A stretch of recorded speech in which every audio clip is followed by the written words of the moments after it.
Starting with David Fell, Dr. David Fell, he's going to speak to us about redefining the building, redefining building in recovery.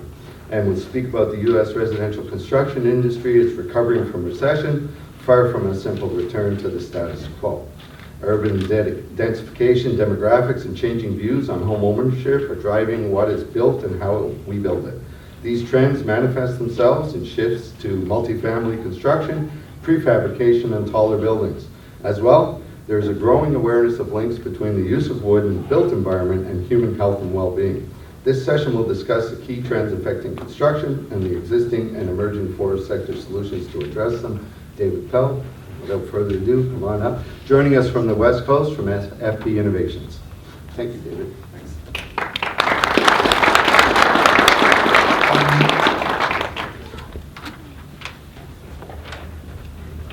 Asked me to present, I think, everything I know in 45 minutes. So, so we'll start off with pictures of my family.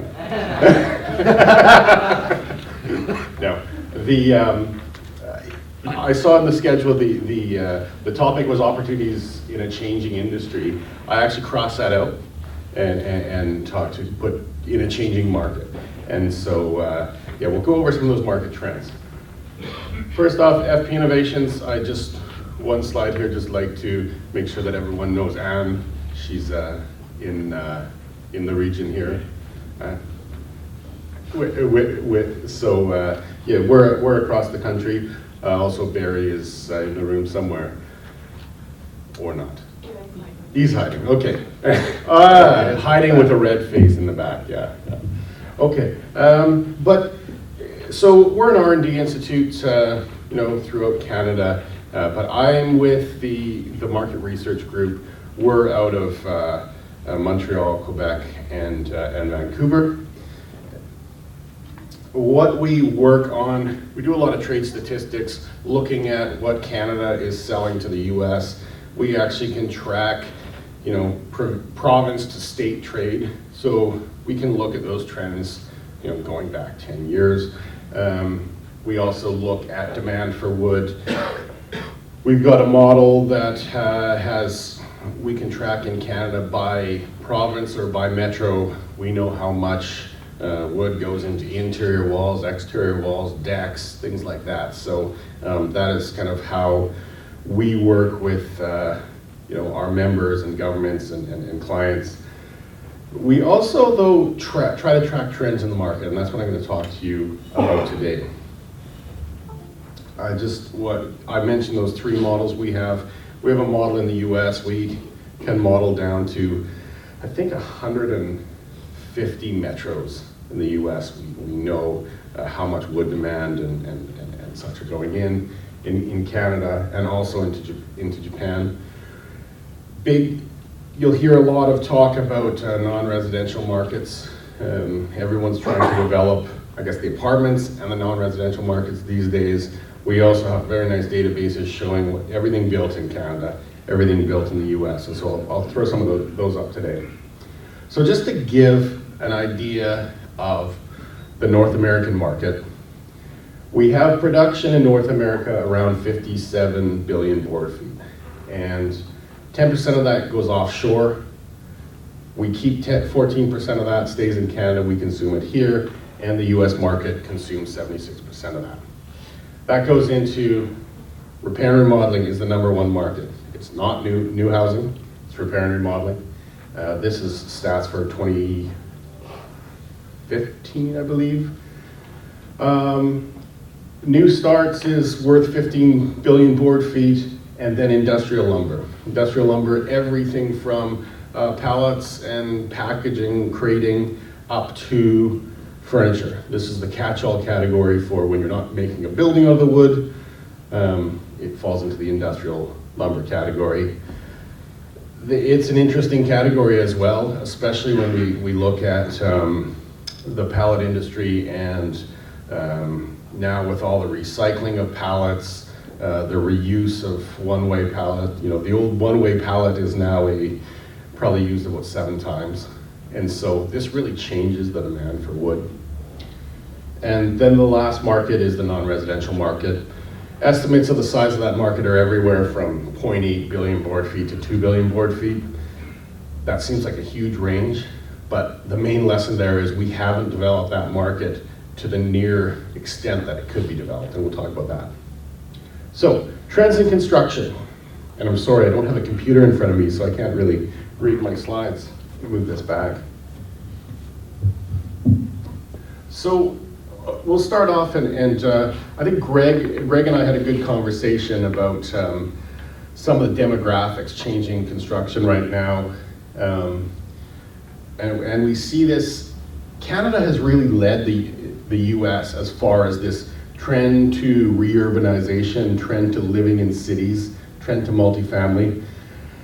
For probably, well, close to 10 years, Canada has been flirting with the 60% multifamily starts level, meaning we build more townhouses and condominiums and apartments than we build detached homes. And the US is really starting to move that direction now. Why are we seeing reurbanization? Well, we're seeing baby boomers retiring, moving closer into cities. We're seeing millennials that really say they want to stay in cities forever, and I think Greg will make the argument that forever changes after key life events. There's also this move to apartments in the US has a lot to do with student debt levels are very high in the US, much higher than they are in Canada. And at the same time, lending restrictions or lending criteria are still quite strict. And so when you take student debt, combine it with lending restrictions, there's a whole generation that's not buying homes yet in the US. And so backfilling that is this huge increase in apartment supply in the US. The last point there, rental mindset. One of the dangers in leaving a whole generation not buying homes for 10 years, having them rent for 10 years longer, is there can be some stickiness to this. There will be a certain portion of these millennials that decide we're never buying.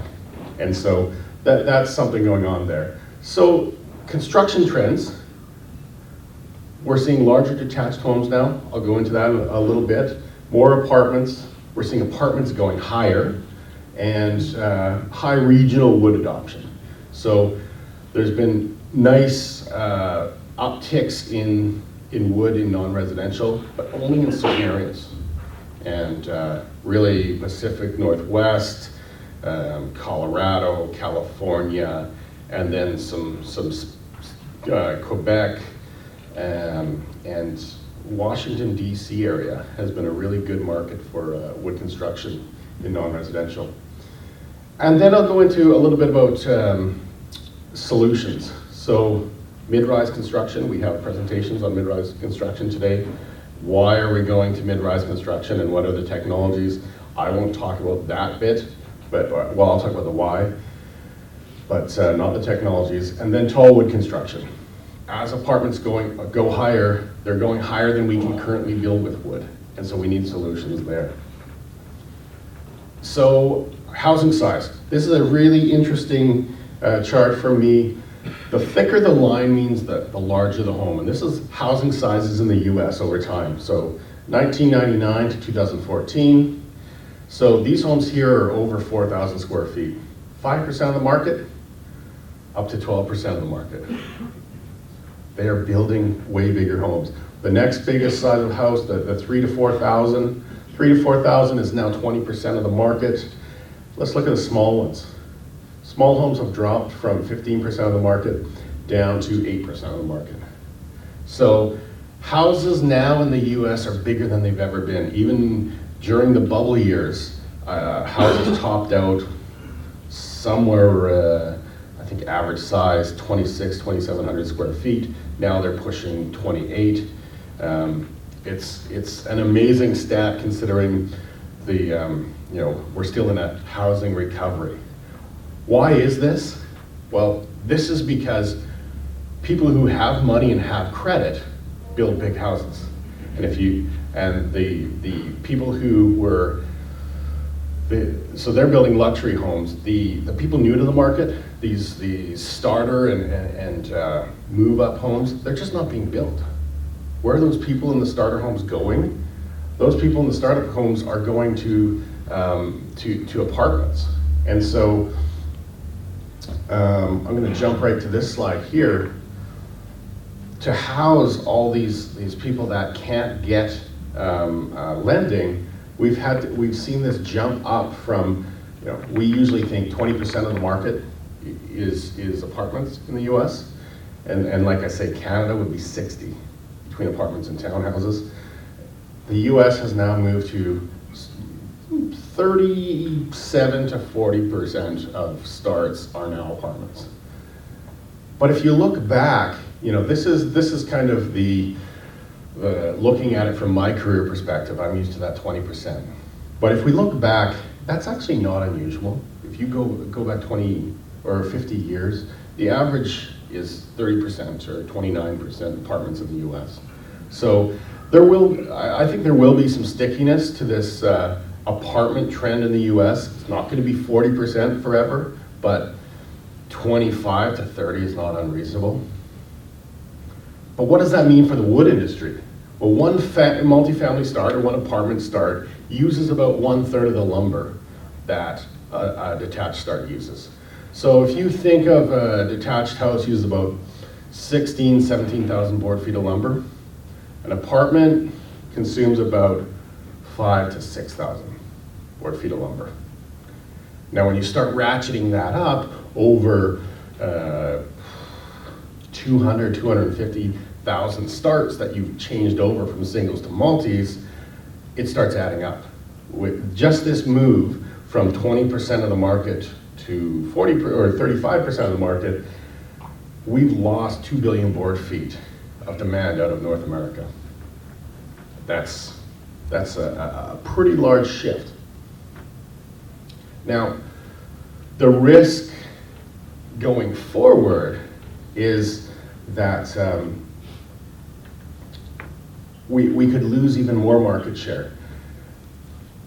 In Canada, we have, National Building Code of Canada just put in 6-story, and six-story, they actually can build up to 7-story in the US. Not a lot of it though. So whereas apartments used to be 3 and 4 stories in North America, they now can be 5, 6, and some 7-story. But beyond 7 stories, or really beyond 6 stories, we don't have wood solutions in the building codes in Canada or the US. And so if you look at the floor area of apartments built in 2012 in the US, we're talking just under 300 million square feet of construction. That market grew to 450 million. But look at the share that can be built with wood, 82%, has dropped to 74%. And so you have 18% of apartments in 2012 couldn't be built with wood because they were too tall. Now it's 26%. And that's back to this urbanization and this push to go higher. So not only are we losing every time a detached home turns into an apartment, but as we get more densified in the cities, a lot of these starts can't be wood. And that's why when people are talking about mid-rise and people are talking about tall buildings, this matters to the wood industry.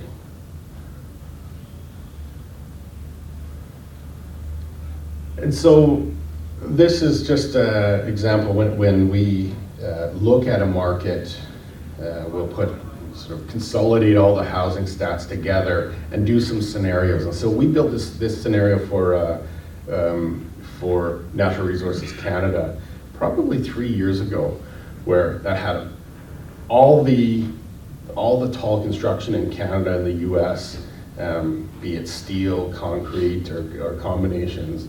And then we could put in, well, what if that was a CLT building? What if that was a tall post and beam style building? How much wood would that consume? And so this is just an example. You know, in here I've clicked on British Columbia. That would be the volumes at different story heights. But at the end of the story, I say that we can't currently build beyond 6 stories. But what if we were to get into 7 stories and beyond? We're looking at, in the 7 to 10 story class in North America, you're looking at about 2.8 billion board feet of potential if we could just build in that 7 to 10 story class. And this is feasible. We see buildings going in Europe that are in this story class. So this is a feasible story class to be targeting. An additional, well, call it 1.4 billion board feet if we were to get into the 11 to 15. To put perspective on this, the Tall Building Challenge in Canada, we have a 12-story and is it a 12-story in Quebec? 13-story? A 13-story in Quebec and an 18-story in Vancouver. So, this is feasible. I make some comments here though, in that 7 to 10 we have existing technologies, 11 to 20 emerging technologies. I'll show you some pictures later on of some buildings we've seen. And above 20 stories, Steve's going to talk later about how we're going to do that with CLT. So, pathways to taller buildings. This is a slide I borrow from our building systems group at FP Innovations. We look at light frame, and when I'm looking at markets and light frame construction is possible, that will be the low-cost solution. So when we said we had 4-story apartments, and you compare a 4-story apartment in wood to a 4-story concrete apartment, you probably have 30 to 40% savings on that project. Probably 30. Then when we put into the building codes, you could build 6-story with light frame. At 6 stories compared to a concrete building, you still had 10 to 20% savings on the project. And so light frame makes sense. When we get up into these taller story classes, that's when the cost advantage of wood is not clear. Right? And I say not clear. We have numbers. Those numbers are wood in taller buildings. Wood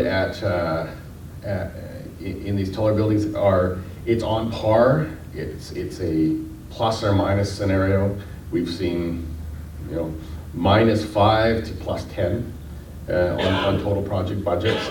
So when we can use light frame, clearly we have the low-cost solution. But when we get into these other buildings, wood has to compete on other attributes. The weight of the building, the speed of construction, the carbon sequestration of the building. When we start building mass timber frames like post and beam, mass timber plates like CLT or hybrids, there's a lot of wood going into these structures. And so from the perspective of wood demand, building a square foot of any of these structures probably uses more than twice the amount of wood that a light frame building would. So it's an attractive market for us. It also sequesters quite a bit of carbon. So starting off with the light frame, what's happened, and I'll go over this quickly because I think most people know this story, but this building here, the Landing in Vancouver, is the tallest wood building in Canada. It was built in 1905. It's still the tallest building in Canada.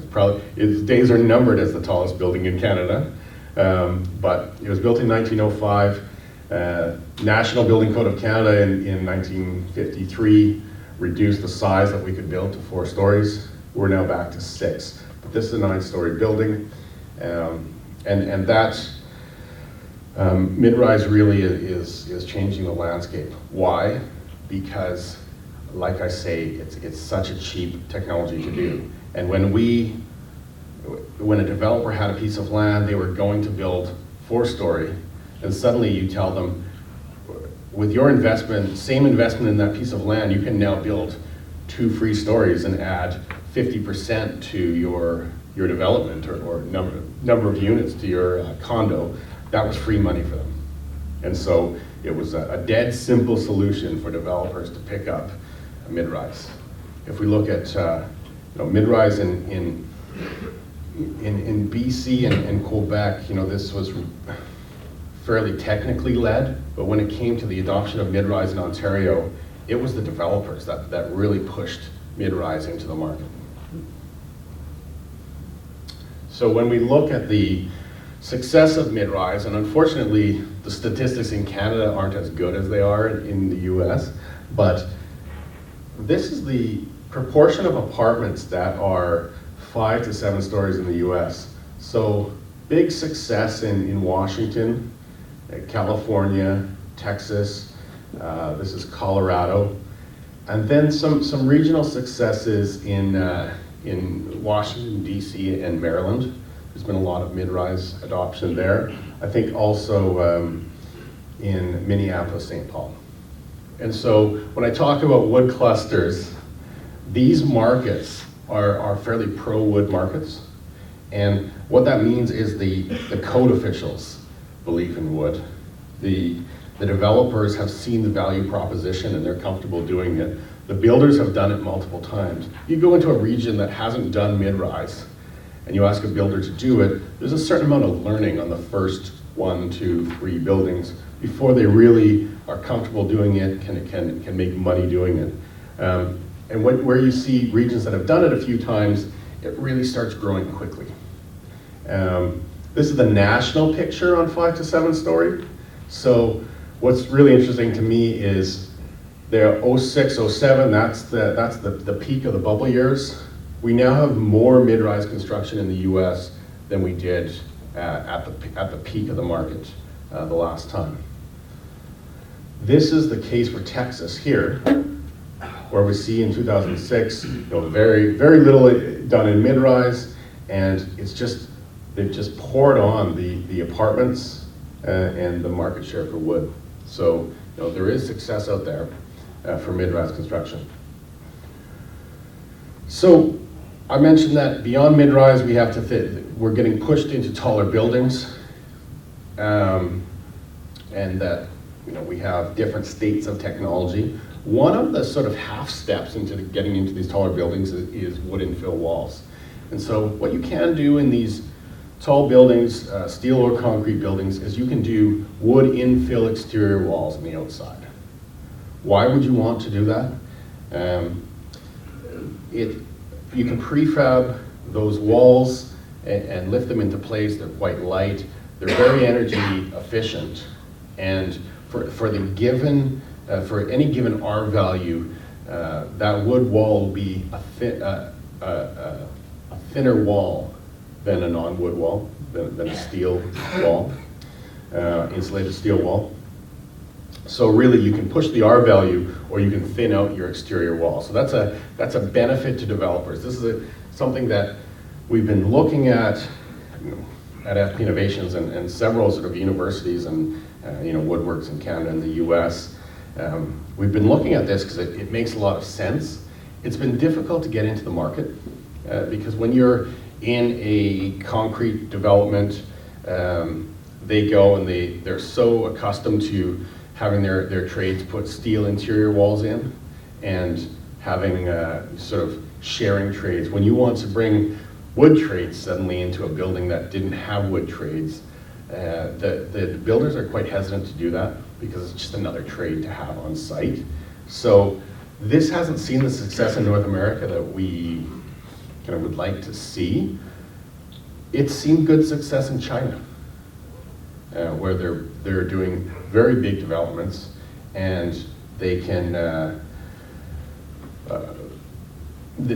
stage the trades in a way that when they go and put these in, the other trades are out of the buildings, and so they are doing this infill walls in China. But so this is a good example where a prefabber, even if you're not getting a prefabber that's doing prefab homes, you could think about can I prefab to get infill walls into buildings? And this doesn't even have to be, tall buildings. There's a lot of steel, light industrial steel buildings that you can do infill walls for. Okay. CLT, I guess that's kind of your next step towards going taller. CLT can be applied in low-rise industrial buildings, but it also gives us the tool to go into that 7 to 10, that 10 to 15. Steve's going to tell us about 30-story CLT buildings. I hate to build up expectations. But CLT has provided us a tool to go higher. And it's interesting, there's a picture of Murray Grove building in London. Really, a lot of people hold that up. How many stories was Murray Grove? 9 stories? Yeah. A lot of people hold that up as the example of CLT. It has CLT floors, walls. It's a very, it went up quite efficiently. We're starting to see, as builders learn the system, they learn to use a new material. They're using CLT for floor plates. They're using them for the cores of buildings, and and using glulam columns. They're mixing materials quite a bit. So then you get into tall buildings. CLT, post and beam, hybrids of post and beam and CLT we're seeing, and I guess it's not a specific comment towards tall buildings, but CLT has also brought attention back to a product that has been in the market, or not been in the market, but been in the codes for a long time, nail laminated timber. So this is a way to get a mass timber plate through nailing lumber on the face together. We've seen applications of oriented strand lumber to get mass timber plates, or thinner timber plates. So the engineers and architects are looking at sort of different ways to get into mass timber construction. So just a few pictures of buildings I've been into that are taller buildings. This one is in Austria. It's 8 stories, and it's just a demonstration, but it is a very interesting building because it's a wood concrete hybrid. So it has glulam posts and then thinner glulam beams, all holding up precast concrete floors. And so they have a few installations of this. It's called the Cree system. In Norway, this is the Triat building in Bergen, Norway. Currently the tallest wood building in the world at 14 stories. Very interesting, where it's a glulam sort of skeleton around this building, and then they infilled it with modular homes or modular units that were built in Estonia, and they just barged them into Norway and craned them into this project. So it's this mix of a glulam and modular building. This one's, and I was in there in the spring, and I think they've occupied it now. This one's going to be interesting because they chose to build the tallest wood building in perhaps one of the more challenging weather climates in the world. So if you think, I don't know the weather references out here, but if you've ever heard of Prince Rupert, British Columbia, it's like 300 days of rain per year. Bergen, Norway is kind of like that, except it's windy. And so this is going to be a challenging environment for a wood building, so hopefully they did this one right. Announced, and yeah, I was thinking that the Quebec was 12-story, but that's a 13-story. Portland and New York have announced projects. These were all out of, in Canada we had a tall building challenge where there was money put up for extra design and research to make these happen. And in the US, a year later, they put up money as well. So we get this Portland and New York project to go tall. I love the fact that they picked a project in Manhattan, because it will be, you know, if you're building a building in New York and can get it through code and can get it through the unions, you know, this really is going to put a stamp on the market. There was a prefab, not a wood prefab, but there was a prefab project to go into Manhattan. I think it was concrete, and it was tied up in the courts forever, just because the steel, the unions, the builders unions didn't want prefab to come into Manhattan. So this is going to be a wood building, which is new. This will be a prefab building, which is new. So it's going to be quite interesting. This is the 18-story building that's been announced for the University of British Columbia. And then some proposals. I was in Sweden last year, or well, just before Christmas. It sounds like this project will go ahead. That concept is out there, and it's gotten a lot of attention, and it seems to be feasible. So, a summary slide here, future of wood construction. So we're seeing this high proportion of apartment and multifamily starts. This is changing the market. It affects our wood volumes, and so we need to go into those markets to keep the wood volumes flowing. And as producers, where can you be? You can look at some of these engineered wood products. You can look at glulams and CLTs, and you can look at prefabricated construction, prefab walls, floors, etc., to plug into this market. One thing I didn't talk about was the U.S. is at 1 million, 1.1 million in starts, and you know, we need to get back to 1.5, 1.6. We're out of builders already. Builder employment, or builder unemployment is the lowest it's been since 2002, which is before the ramp up of construction. Part of this is so many builders left the trade. And then we had 10 years, or approximately 10 years, where no new people entered the trade. And so there's a shortage of builders at 1 million housing starts, and we need to get to 1.5 over the next few years. And so one of the answers is prefab. And so, seriously consider how you can make building easier as a business proposition.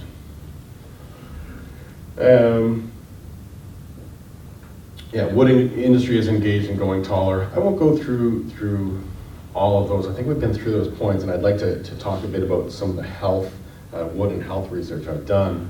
But I'm going to cut it off right there and just ask, is there any questions on the construction side? Yeah.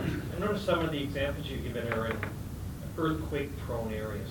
Yeah. How does, and perhaps this isn't the right area to ask, but how does the market penetration work in such an area where you have stricter building codes because of the earthquake factors, or is there any? Actually,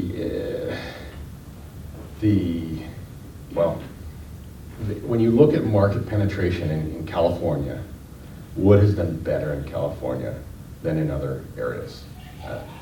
And there are reasons for that. I won't talk about it because Dr. Chewy's here and he's much better with respect to that, so I'm sure he'll address the question. But yes, on the face of it, a wood building is a lighter, more ductile building. And so seismic engineers actually have a better tool to work with if they're comfortable working with wood. Did I fail? You were grading on curve. Okay, sure. Okay, I am going to jump into this wood and health, and this is a topic I work clearly off the very corner of my desk, and this was research I did for my PhD at UBC, and this area has grown quite a bit. So I'd like to talk about it. We've done all this research. I used to do a lot of value added. When I first joined FP Innovations, I was in the value added side more than the construction side. We'd ask people why they want to see wood used in in buildings. They always talk about it's warm, it's healthy, you know, all these great descriptors. But when you go to the superintendent of schools, or you go to the health, the regional health authority, and you say, you should build your new hospital with wood because people think it's warm and healthy, they say, that's nice. They needed science behind it. And so that's why we got into this area, in putting some science behind why wood is a healthier material. So it starts with our affinity to nature. So here's some health benefits of being outdoors. Lower blood pressure, lower heart rate, fewer colds, pain perception, task performance, lower aggression, all great things. So if everyone was outside all the time, we'd be a much more peaceful, healthier culture. So where do Canadians spend their time? Yay, 6% outdoors. And another 6% maybe outdoors in our steel battle bubble of a car. But we spend 88% of our time indoors. So if we could spend 10% of our time outdoors, that would be great. We'd be healthier. It'd be a major cultural shift. But let's focus on the indoors. What can we do? Well, there's this great book called Biophilia, Biophilic Design, where bringing elements of design into the building and elements of nature into the building. And this was written before I did the research. Doesn't mention wood at all, although all the pictures in this book about how to design nature into your building have wood in them. 80% of the pictures have them. So we wanted to make the case that wood is a natural element that you can bring into the built environment. Interesting piece of research here that started the whole movement really was when you had hospital patients, and this is over 10 years of study with hospital patients looking at their recovery. Patients with a view of the park rather than buildings. So here's a wing here. These guys could see trees, these guys saw buildings. If you were in these first 4 rooms, over 10 days you left the hospital 3/4 of the day you were there. And you used lower amounts of opioid painkillers. Well, 0.74 over 10 days, big deal, right? What's a hospital stay these days? 2,000 a day? 2,000 a day? 5,000 a day? This is when the hospitals and insurance companies started paying attention to this field because there's actually money to be saved through building healthier buildings.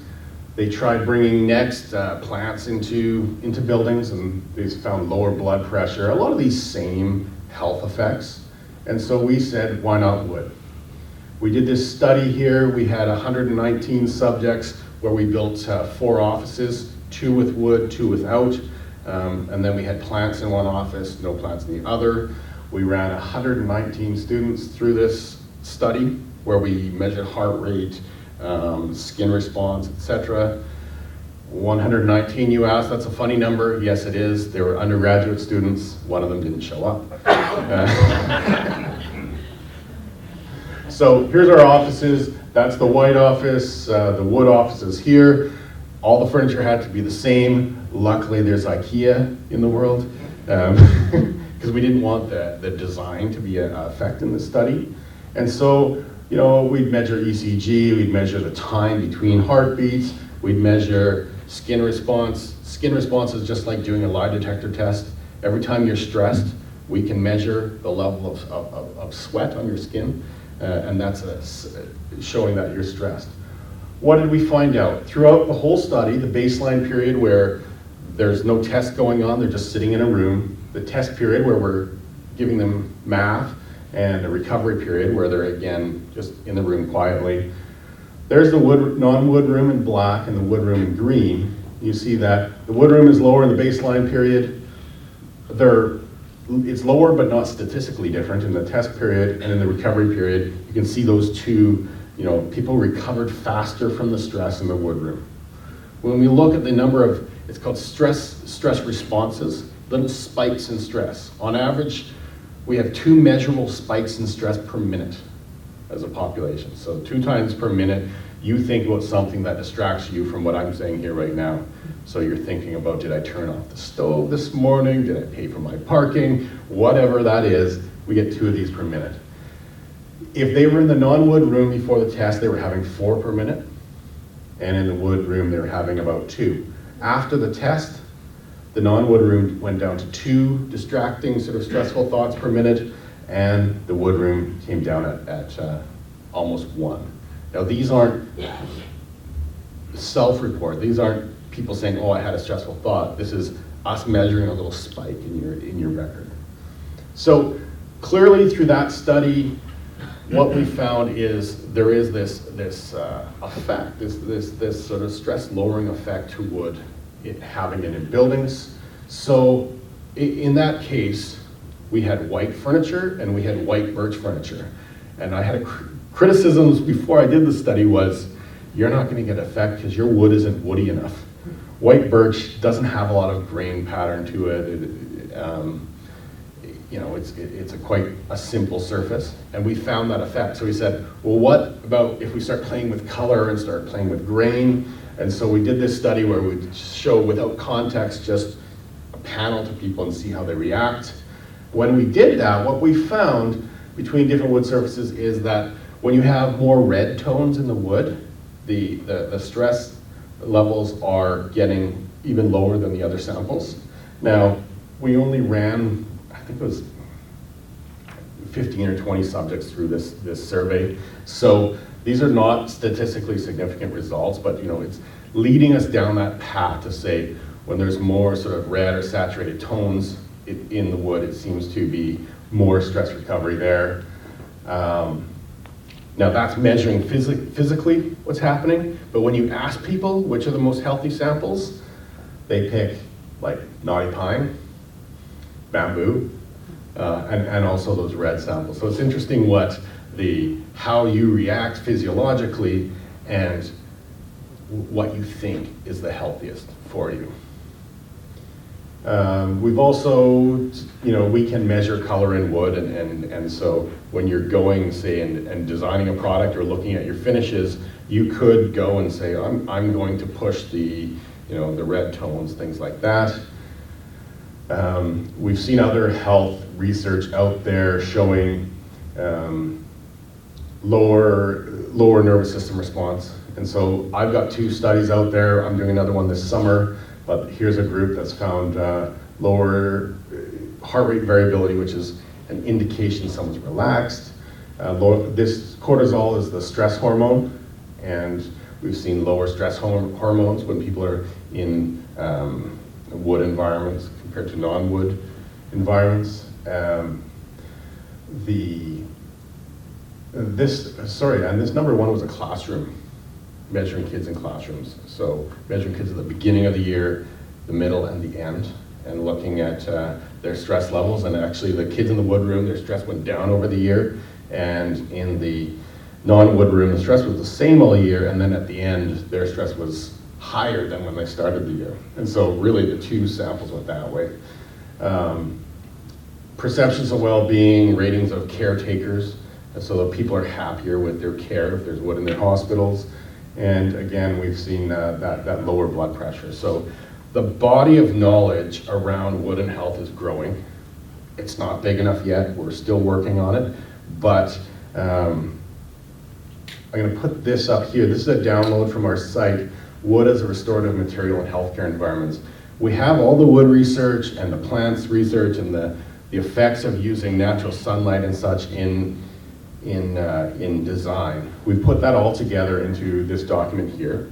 And so feel free to download that. That's on the download side. But from a marketing perspective, if you're making wood cabinets, wood floors, this is another reason to be marketing wood as a material to into the market, compared to vinyl surfaces or stone surfaces. There's measurable effects, stress lowering effects of having wood in the built environment. And just a final comment. I've been working with with a large marketing agency in the US, and they've just been testing different messaging and what messages hit the consumers hardest. And so is it about low cost? Is it about sustainability? Is it about indoor air quality? Health, personal health in the building was, if you're going to be advertising something, that's what opens the checkbooks. And so, that's really something to think about. Anyways, that's it, and I've hit my time. Perfect time. So, thank you.